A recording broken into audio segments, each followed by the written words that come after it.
दोस्तों इमेजिन करो क्या हो अगर बहुत से मरे हुए लोग फिर से जिंदा होने लगें और पूरी दुनिया पर एलियंस का कब्जा हो जाए। कुछ ऐसा ही हम देखने वाले हैं आज की साइंस फिक्शन फिल्म में जिसका नाम है राइसन। फिल्म की शुरुआत पेंसिल्वेनिया के एक शांत शहर बैजर में होती है, जहां एक छोटा सा परिवार डिनर की तैयारी कर रहा था। मगर ये शांति अचानक तबाह हो जाती है घर के बाहर हुए एक बहुत भयानक ब्लास्ट से। ब्लास्ट इतना शक्तिशाली था कि सारा परिवार बेहोश हो गया। होश में आने पर उन्हें घर के बाहर से अजीब सी आवाजें आने लगती हैं और उन लोगों को सांस लेने में भी मुश्किल होने लगी थी। सब खांसी के साथ खून थूकने लगे थे। दुखद रूप से परिवार का हर सदस्य इन मिस्टीरियस सिम्टम से मारा जाता है। देन सीन शिफ्ट होता है और हम एक एक्सरे बायोलॉजिस्ट लॉरेन को देखते हैं, जो अपने कमरे में क्लाइमेट चेंज के बारे में न्यूज सुन रही थी। ये खबर उस पर गहरा असर डालती है, जिससे वो अपने बचपन की यादों में खो सी गई थी। कुछ ही समय बाद उसके घर कुछ सोल्जर्स आते हैं।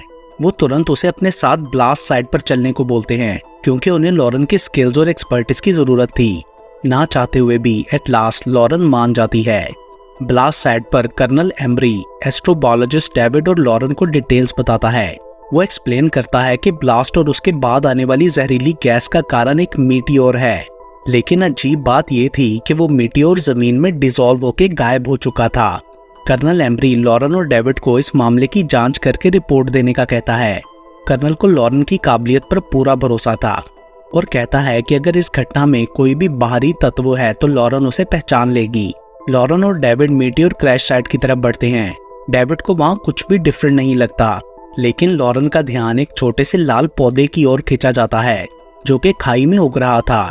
उसे उस पौधे का वहाँ होना ठीक नहीं लगता और वो उसकी यूनिक अपीयरेंस को अच्छे से ऑब्जर्व करती है। घर पहुंचने पर लॉरेन डार्क वेब सर्च करती है ताकि उसे दुनिया में इस तरह की किसी और इंसिडेंट के बारे में भी कुछ इन्फॉर्मेशन मिले। तब उसे पता चलता है कि रशिया में भी एक ऐसी ही घटना घटी थी, जहां एक मीटियोर ने क्रैश होकर जहरीली गैस छोड़ी और कई लोग मारे गए। इस घटना की एक आई विटनेस भी थी, लेकिन रशियन सरकार ने इसे छुपाने की कोशिश की और उस स्पेस ऑब्जेक्ट को नष्ट कर दिया। रहस्य और बढ़ गया जब वो आई विटनेस लेडी कुछ दिन बाद मरी हुई पाई गई। देन सीन शिफ्ट होता है जहां दो डॉक्टर्स उसी फैमिली के फादर के पोस्टमार्टम की तैयारी कर रहे थे, जो फिल्म के स्टार्ट में दिखाया गया था। बॉडी को जांचने पर उन्हें रियलाइज होता है कि उसकी स्किन बिल्कुल भी मरे हुए लोगों जैसी नहीं है और शरीर में अकड़ाव भी नहीं है। देन कट लगाने पर बॉडी से एक अजीब चमकदार काला लिक्विड निकलता है, जो कि फिर से बॉडी में एब्जॉर्ब हो गया था। देन अचानक वो मरा हुआ आदमी उठ के बैठ जाता है, जिससे एक डॉक्टर डर के भाग गया। लेकिन दूसरी डॉक्टर उससे बात करने की कोशिश करती है, मगर वो आदमी कोई जवाब नहीं देता और ना ही कोई मूवमेंट शो करता है। पल्स चेक करने पर कोई पल्स नहीं मिलती और उसका पूरा शरीर ठंडा था। इस सबसे लॉरेन और सभी साइंटिस्ट हैरान थे। सिचुएशन और खराब होती है जब सबके फोन बजने लगते हैं और पता चलता है कि इस टाउन के बहुत से मरे हुए लोग फिर से जी उठे हैं। मीडिया में इन सब खबरों ने हंगामा मचा दिया था और गवर्नमेंट के बहुत से ऑफिशियल्स इस मामले पर मीटिंग करते हैं।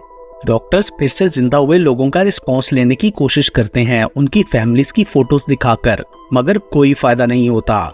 एक गवर्नमेंट ऑफिशियल सवाल उठाती है कि सिर्फ 49 लोग ही क्यों फिर से जिंदा हुए, जबकि मरने वालों की संख्या 1300 थी। जिस पर एक साइंटिस्ट एक्सप्लेन करता है कि सिर्फ वो लोग फिर से जिंदा हुए हैं जो उस मीटियोर क्रैश साइट के पास थे। उसका मानना था कि इन लोगों ने सिर्फ जहरीली गैस ही नहीं बल्कि उसके साथ मीटियोर की कुछ पार्टिकल्स भी इनहेल कर लिए थे, जिसने इनके ऑर्गन्स को ट्रांसफॉर्म किया। देन सडनली एक डेड लेडी मूव होती है। साइंटिस्ट बताता है सभी फिर से जिंदा हुए लोग किसी खास डायरेक्शन में मुड़ रहे हैं। लॉरेन इस सब के बारे में एम्ब्री से डिस्कस करते हुए बताती है कि इससे मिलती जुलती घटना रशिया में भी घटी थी, लेकिन क्योंकि ये सब जानकारी डार्क वेब से ली गई थी इसलिए एम्ब्री को विश्वास नहीं होता। उसके बाद व्हाइट हाउस की मीटिंग में बताया जाता है कि फिर से जिंदा हुए लोगों में दिल की धड़कन, सांस और ब्रेन एक्टिविटी जैसी कोई भी चीज नहीं। उनके ऑर्गन्स और टिश्यूज में कुछ ऐसे सब्सटेंसेस और कंपाउंड हैं जिनके बारे में कोई भी नहीं जानता, और उनका डीएनए एक अलग रूप में बदल गया है, जो कि शायद किसी एलियन का रूप है। एक मिलिट्री जनरल बॉडीज को जलाने का सुझाव देता है, लेकिन लॉरेन इस सब में रशियन दखल के बारे में अपनी थ्योरी फिर से दोहराती है। लेकिन उन सबके लिए ये मानना थोड़ा मुश्किल था। प्रेसिडेंट, जो कि कोई भी गलत कदम नहीं उठाना चाहता था, वो बॉडीज को जलाने की इजाजत नहीं देता और साइंटिस्ट से और रिसर्च करने को बोलता है ताकि इस मिस्टीरियस घटना को समझा जा सके। लॉरेन ने सबसे फ्रस्ट्रेट होकर शराब पीने लगती है। इसी मोमेंट पर उसे एक फ्लैशबैक आता है जब वो बचपन में अपने फादर के साथ एक सीक्रेट जगह गई थी और उसके फादर ने इस बारे में किसी को भी बताने से मना किया था, इवन अपनी माँ को भी। इस मेमोरी ने लॉरेन को और परेशान कर दिया था। देन साइंटिस्ट की मुर्दों से बात करने की कोशिशें जारी रहती हैं, लेकिन कोई फायदा नहीं होता। लॉरेन की फ्रस्ट्रेशन बहुत बढ़ चुकी थी और वो अब डेस्परेटली चाहती थी कि ये मुर्दे किसी भी तरह का कोई रिस्पॉन्स दें। देन वो उनके रूम में जाती है और एक छोटी बच्ची की तरफ बढ़कर बात करती है। वो उसे एक बुक दिखा के बोलती है कि मेरी माँ मुझे ये पढ़ के सुनाया करती थी, लेकिन फिर वो मर गई, मगर मैं तब बिल्कुल भी नहीं रोई। इस दौरान लॉरेन को एक कॉल आती है। वो फोन काट देती है, मगर वो छोटी बच्ची उसके मोबाइल वॉलपेपर में उस लाल पौधे को नोटिस करती है जो मीटियोर क्रैश साइट पर था। वो बच्ची अचानक उसका हाथ पकड़ लेती है, जिससे लॉरेन काफी घबरा गई थी। देन वो इस सब के बारे में एमरी को बताती है। वहाँ एक और साइंटिस्ट डेविड ऑब्जर्व करता है कि सभी मुर्दे अपना चेहरा मीटियोर क्रैश साइट की तरफ किए हुए हैं। ये कहानी और ट्विस्ट हो जाती है जब उन्हें न्यूज से पता लगता है कि क्रैश साइट पर वो लाल पौधा बस 2 ही दिन में एक बहुत बड़े पेड़ जैसे स्ट्रक्चर में बदल चुका है। लॉरेन और डेविड साइट पर पहुंचकर उस विशाल पौधे को देखकर हैरान रह गए थे। यह विशाल पेड़ सिर्फ मिट्टी ही नहीं बल्कि आसपास की हवा को भी बदल रहा था, जिससे आसपास का एनवायरनमेंट इंसानों के लिए टॉक्सिक होने लगा।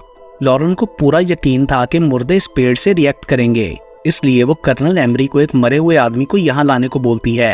देन उस आदमी को पेड़ के सामने रखने पर पहले तो कुछ नहीं होता, लेकिन फिर अचानक से वो आदमी सांस लेता है, अपनी आंखें खोलता है जो कि अब नीली हो चुकी थी। फिर वो अपने शरीर को ऐसे घूरने लगता है जैसे उसने पहली बार देखा हो।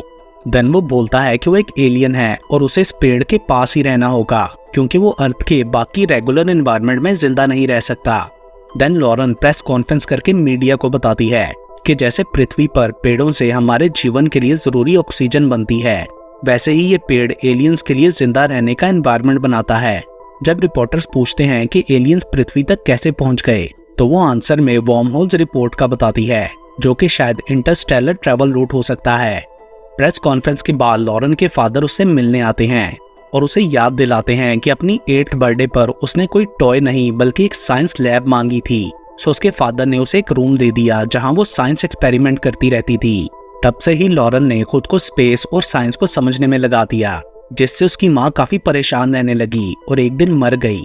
ये सब सुन के लॉरेन काफी इमोशनल हो गई थी, जिसके बाद उसके फादर वहां से चले गए। देन मिलिट्री लॉरेन को बुलाती है क्योंकि वो एलियन उसके सिवा किसी से भी बात करने को तैयार नहीं था। वो पूछती है कि तुम यहाँ क्यों आए, तो वो बताता है कि उनका प्लेनेट तबाह हो रहा है जो कि रहने के लायक नहीं रहा, इसलिए वो लोग जिंदा रहने के लिए प्लेनेट की तलाश में थे। और इस काम में धरती के एक आदमी ने उनकी मदद की जो खुद को सुपरनोवा 94 कहता है, और उसी ने धरती और ह्यूमंस के बारे में हर तरह की इंफॉर्मेशन दी और यहाँ आने को कहा। देन डेविड उस विशाल पेड़ से सैंपल लेने की कोशिश करता है, जिससे एलियन को गुस्सा आ गया था। वो लॉरेन को इन्हें रोकने के लिए बोलता है, मगर वो कुछ नहीं करती और एलियन को बताती है कि मिलिट्री इस पेड़ को तबाह करने वाली है। देन एलियन गुस्से में अपनी एक्स्ट्रा ऑर्डिनरी पावर शो करते हुए डेविड का माइंड कंट्रोल करने लगता है।